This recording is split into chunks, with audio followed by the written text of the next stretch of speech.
It kills the weeds at every stage of their life. It identifies their species and kills them instantly, all the way down through their root system by exploding them with this laser.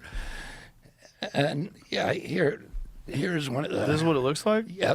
Hello, I'm Paul Mikesell, founder and CEO of Carbon Robotics. He's showing a video of our LaserWeeder, the G2 LaserWeeder. What he's showing here is the LaserWeeder going over the crops, and then we use our AI system, the large plant model, the LPM, that identifies the crops and the weeds live and then targets the weeds and burns them out with high-powered lasers. We've been developing this technology for quite some years, and we make these machines here in the United States, sell them direct to farmers. I'm really proud of what we've done and what it's able to do for growers. Yeah. Does this have any negative effect whatsoever on the food? No. In fact, it has only positive effects on the food because the lasers are able to get so close to the crops and we don't break the topsoil at all. So all we're doing is just touching the weeds and destroying them, not tilling anything apart, not tearing any of the ground cover apart. So that means you don't disturb the root systems.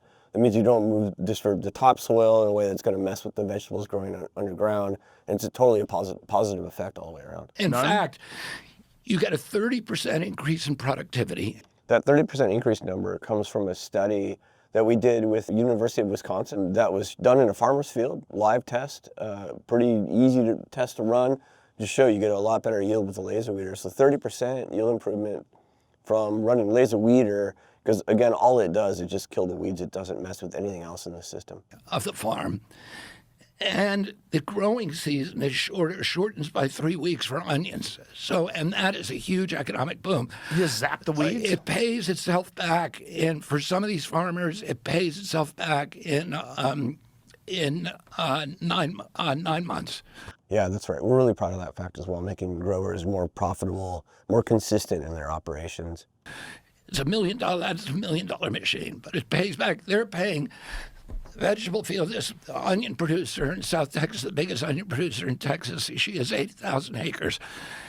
She was paying $1,500 per acre for pesticides, for mainly glyphosate and for manual labor. And now with this machine, it's $300. Yeah, he's talking about Real Fresh, one of our customers.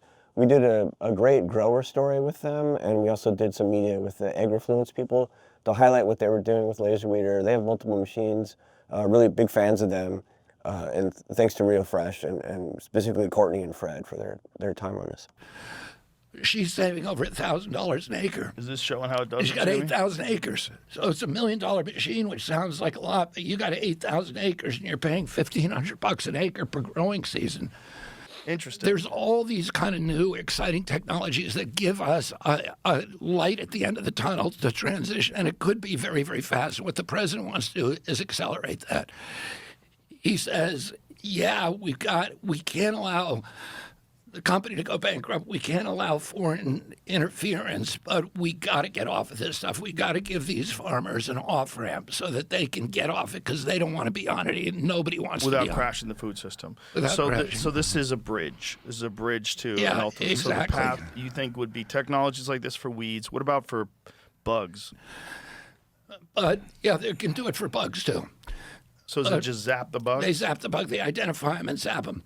We do have a study coming up shortly. We'll be doing more work on bugs with some of the other university partners around the United States and learning about the effects there, ways we can kill bugs with the laser so you don't have to spray other harmful pesticides. These systems are more difficult.